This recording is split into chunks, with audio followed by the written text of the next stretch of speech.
அனைவருக்கும் வணக்கம். புரட்டாசி மாதமே சிறப்பானது என்றால் புரட்டாசி மாதத்தில் வரக்கூடிய சனிக்கிழமை மிகவும் முக்கியமானது. இதை தவற விடாமல் விரதம் இருக்க வேண்டும் என பெரியவர்கள் சொல்வதுண்டு. புரட்டாசி மாதம் முழுவதுமே விரதம் இருக்க முடியாவிட்டாலும் புரட்டாசி மாதத்தில் வரக்கூடிய சனிக்கிழமைகளில் மட்டுமாவது விரதம் இருந்தாலுமே அந்த மாதம் முழுவதும் விரதம் இருந்த பலன் கிடைத்துவிடும். புரட்டாசி மாதத்தில் எப்படி விரதம் இருக்க வேண்டும், சனிக்கிழமைகளில் எந்த மாதிரியான ஒரு வழிபாட்டை நம்ம செய்ய வேணும் அப்படிங்கிறத பற்றி முழுமையாக தெரிஞ்சுக்கலாம். வீடியோ ரொம்பவே பயனுள்ளதாக இருக்கும். அதனால் வீடியோவை கடைசி வரைக்கும் ஸ்கிப் பண்ணாமல் பாருங்கள். இது வரைக்கும் நம்ம சேனலை நீங்கள் இன்னும் சப்ஸ்கிரைப் பண்ணலைன்னா மறக்காமல் சப்ஸ்கிரைப் பண்ணிவிடுங்க. வாங்க வீடியோக்குள்ளே போகலாம். புரட்டாசி மாத விரதம் இருந்து வழிபாடும் செய்வதில் மிகப்பெரிய ஆன்மீக ரகசியம் அடங்கியிருக்கு. இதனால் கிடைக்கக்கூடிய பலன்களை பற்றி தெரிந்து கொண்டால் கண்டிப்பாக ஆச்சரியப்படாமல் இருக்க முடியாது. புரட்டாசி சனிக்கிழமைகளில் விரதம் இருந்தால் நமக்கு என்னென்ன நன்மைகள் கிடைக்கும் அப்படிங்கிறத நாம் தெரிந்து கொண்டு வழிபடுவது இன்னும் சிறப்புக்குரிய ஒன்று. சூரிய பகவான் கன்னி ராசியில் பயணிக்கக்கூடிய மாதம் புரட்டாசி மாதம். இதனால் அதற்கு கன்னி மாதம் என்றும் கன்னியா மாதம் என்றும் பெயர். தமிழ் மாதங்களில் 6வது மாதமாக வருவது புரட்டாசி மாதம்.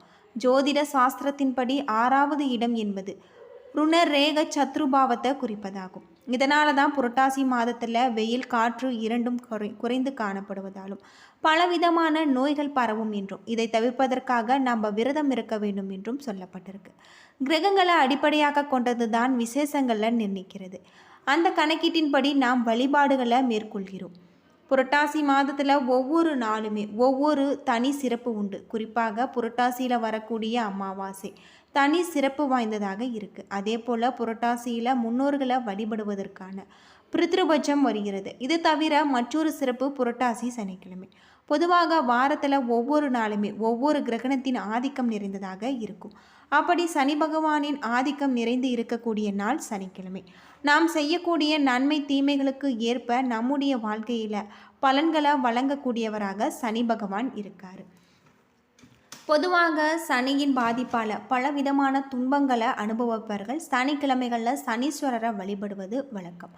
சனிக்கிழமைகளில் சனி பகவானுக்கு எள் வாங்கி தலையை சுற்றி கோவிலில் எரியக்கூடிய நெருப்பில் போடுவாங்க. நல்லெண்ணெய் தீபம் ஏற்றி அதில் சிறிது எள் போட்டு விளக்கு ஏற்றுவாங்க. சனி பகவானுக்கு நீல நிற வஸ்திரம் சாற்றி வழிபடுவாங்க. இன்னும் சிலர் சனிக்கிழமைகளில் அசைவம் சாப்பிடுவதை தவிர்த்து ஒருவேளை உணவு உண்ணாமல் விரதம் இருந்து வழிபடுவாங்க.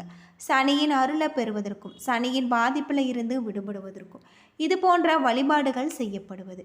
சனிக்கிழமை வழிபாட்டிற்கு உச்சபட்ச பலனை தரக்கூடியது புரட்டாசி சனிக்கிழமை விரதம் வழிபாடும். நமக்கு 3 விதமான வழிபாடுகள் சாஸ்திரங்களில் சொல்லப்பட்டிருக்கு.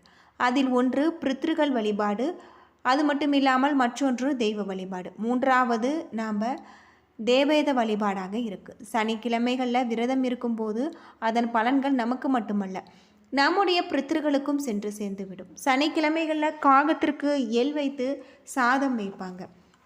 புரட்டாசி சனிக்கிழமைகளில் வைக்கும்போது அது பித்ருகளுக்குரிய வழிபாடாக மாறிவிடுகிறது.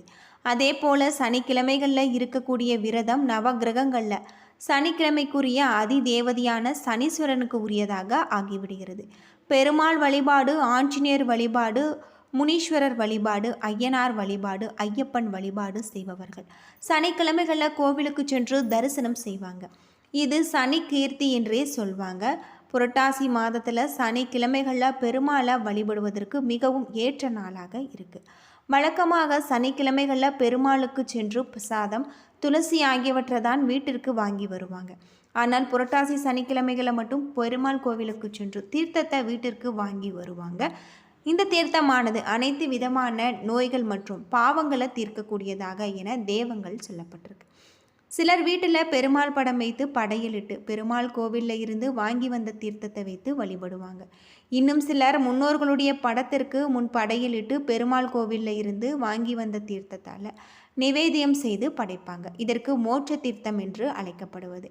இந்த தீர்த்தத்தை பித்ருகளுக்கு படைத்து தானும் சாப்பிட்டு அன்றைய விரதத்தை நிறைவு செய்வாங்க.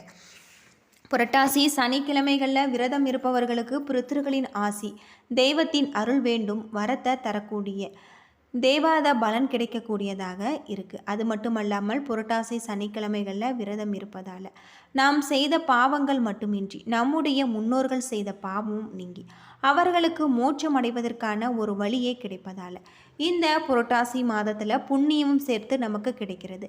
வைகுண்ட ஏகாதசி விரதம் இருந்ததற்கு இணையான பலனை தரக்கூடியது புரட்டாசி சனிக்கிழமை விரதம் அப்படின்னு சொல்லலாம். இந்த அருளை நம்ம வழிபடும் போது ஒரு பெருமாளின் அருள் நமக்கு கட்டாயம் கிடைக்கும். பல்வேறு சிறப்புகள் கொண்டது. அது மட்டும் இல்லாமல் சிவபெருமான், விஷ்ணு, அம்மன், விநாயகர் வழிபாடு புரட்டாசியில் மிகவும் சிறப்பாக நடைபெறுகிறது. புரட்டாசி என்றதுமே அனைவருக்கும் முதலில் வருவது திருப்பதி ஏழுமலையான் வழிபாடு நினைவுக்கு வரும். இதனால தான் புரட்டாசி மாதத்தை பெருமாள் மாதம் என்று சொல்கிறாங்க. புரட்டாசி மாதம் சனிக்கிழமைகளில் மேற்கொள்ளப்படும் விரதம் மிகவும் சக்தி வாய்ந்தது, புண்ணியம் தரும் புரட்டாசி மாதம். அது மட்டும் இல்லாமல் இந்த புரட்டாசி மாதத்தில் வரக்கூடிய 4 சனிக்கிழமைகளில் விரதம் இருந்து பெருமாளை வழிபடுவது புண்ணியத்தை இரட்டிப்பாக்க தரக்கூடியது அப்படின்னு சொல்லலாம். என்றாலுமே பெருமாள் பக்தர்கள் புரட்டாசி மாதம் முழுவதுமே வழிபாடு செய்வதை வழக்கத்தில் வச்சுருக்காங்க. சனிக்கிழமை விரதம் தவிர அனந்த விரதம், ஏகாதசி விரதம் உட்பட ஏராளமான விரதங்கள் இருக்குது. புரட்டாசி பெருமாளுக்கு இணையான சிவபெருமானுக்கு வழிபாடுகள் நடத்தப்படுது. அதே போல் அம்பாளுக்கு உகந்த நவராத்திரி வருகிறது. 23ஆம் தேதி முதல் அக்டோபர் 1ஆம் தேதி வரை 9 நாட்கள் வழிபாடு புரட்டாசியில் நாம் வரக்கூடியதாக சொல்லப்படுது. அத்தோடு லலிதா சஷ்டி விரதம், உமா மகேஸ்வரி விரதம், கோதார கௌரி விரதம் ஆகியவை அம்பாளுக்கு உகந்த புண்ணிய தினங்களாக இருக்குது. புரட்டாசியில் வரக்கூடிய இந்த விரதத்தை நம்ம மேற்கொள்வது விநாயக பெருமானுக்கு உரியவையாகவும் சொல்லப்படுது. இந்த நாட்களில் விநாயகரை வழிபட்டால் அவரது அருளை முழுமையாக நம்மால் பெறலாம். இவை மட்டுமின்றி முன்னோர் வழிபாட்டுக்கு உகந்த மாகல்யபட்சம் புரட்டாசி மாதத்தில் தான் வருது. மகாலயபட்ச நாட்களில் முன்னோர்களுக்கு உரிய தர்ப்பணம் கொடுத்தால் பித்ருகளின் ஆசியை முழுமையாக பெற முடியும். இப்படி தெய்வங்களின் அருளாசியும் பித்ருகளின் அருளாசியும் ஒருங்கிணைந்து புரட்டாசி கிடைப்பதால் இந்த மாதம் மிகுந்து முக்கியத்துவம் பெறுகிறது. இதை உணர்ந்து புரட்டாசியில் நம்ம எந்தெந்த நாட்களில் வழிபாடு செய்தால் உரிய பலன்களை பெற முடியும் என்பதை தெரிந்து கொண்டு வழிபடுவது இன்னும் சிறப்புக்குரிய ஒன்று. அஷ்டமிக்கு நாம் விரதம் இருந்து வழிபடுவது போது நமக்கு வாழ்க்கையில் இருக்கக்கூடிய அனைத்து விதமான பிரச்சனைகளும் தீரும். வளர்பிறை சதுர்த்தி திதியில் சித்தி விநாயக விரதம் இருந்து வழிபட்டால் எதிரிகளுடைய தொல்லை இல்லாமல் போய்விடும். புரட்டாசி மாதம் எந்த விரதம் இருந்தாலுமே செல்வம், அருள், ஆரோக்கியம் ஆகிய 3ம் குறைவின்றி கிடைக்கும்.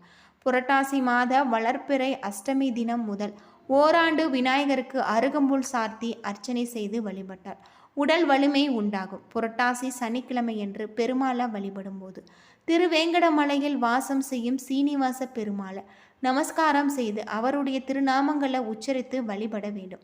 இவ்வாறு வழிபடுவதால் சீனிவாச பெருமாள் சகல செல்வங்களையும் தந்தருள்வார். புரட்டாசி மாதத்தில் பௌர்ணமி தினத்தன்று அம்பாளுக்கு 4 வண்ணங்களில் ஆடையும் ரத்தினக்கல் ஆபரணமும் அணிவித்து வழிபட வேண்டும். அன்று அம்பாளுக்கு நிவேதியமாக இளநீர் படிக்க வேண்டும். இந்த பூஜையால் குடும்பத்துக்கு தேவையான செல்வங்கள் வந்து சேரும் என்பது ஐதீகம். அது மட்டும் இல்லாமல் சனிக்கிழமை விரதம் இருந்தால் குலதெய்வ அருள் கிடைக்கும். புரட்டாசி மாத சங்கடகர சதுர்த்தி தினத்தன்று விநாயகரை நினைத்து விரதம் கடைபிடிப்பதால் சுகபோக வாழ்வு கிடைக்கும். கடவுளுக்கு காணிக்கை மற்றும் நேர்த்தி கடன் செலுத்தி புரட்டாசி மாதம் சிறப்பான ஒரு மாதமாக கருதப்படுது அப்படின்னே சொல்லலாம்.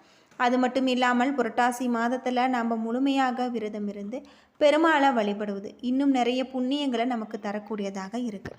எந்த ஒரு விரதமாக இருந்தாலுமே தான தர்மமாக இருந்தாலுமே சரி, நம்மால் முடிந்த அளவுக்கு செய்வது நன்மை தரும். அது மட்டும் இல்லாமல் இந்த அளவு பொருள் செலவு, இந்த அளவு பிரம்மாண்டமாக செய்ய வேண்டும் என்பது இல்லை. நம்மால் இயன்ற அளவு சிறப்பாக செய்தாலே தெய்வத்தின் அருள் நமக்கு கட்டாயம் கிடைக்கும் அப்படின்னே சொல்லலாம். பிரம்ம முகூர்த்தம் எனப்படும் காலை 6 to 6 மணிக்குள் எழுந்து விடுங்கள். வீட்டை சுத்தம் செய்து கொள்ளுங்கள். காலையில் எண்ணெய் வைக்காமல் தலைக்கு குளியுங்கள். நெற்றியில் பெருமாளுக்குரிய திருநாமம் இட்டுக்கொள்ளுங்கள். வீட்டில் அழகிய கோலம் இடவும். மாவிளை தோரணம் கட்ட வேண்டும். வெள்ளிக்கிழமைகளில் தீபம் ஏற்றி இருந்தாலும் அந்த விளக்கில் இருக்கக்கூடிய எண்ணெய் திரியை எடுத்துவிட்டு புதிதாக எண்ணெய் ஊற்றி திரி போட்டு நாம் தீபம் ஏற்ற வேண்டும். காலையில் தீபம் ஏற்றி இறைவனுக்கு ஏதேனும் ஒரு நிவேதித்தை படைக்க வேண்டும். எளிமையான ஒரு இணைப்பை இறைவனுக்கு படைக்க வேண்டும்.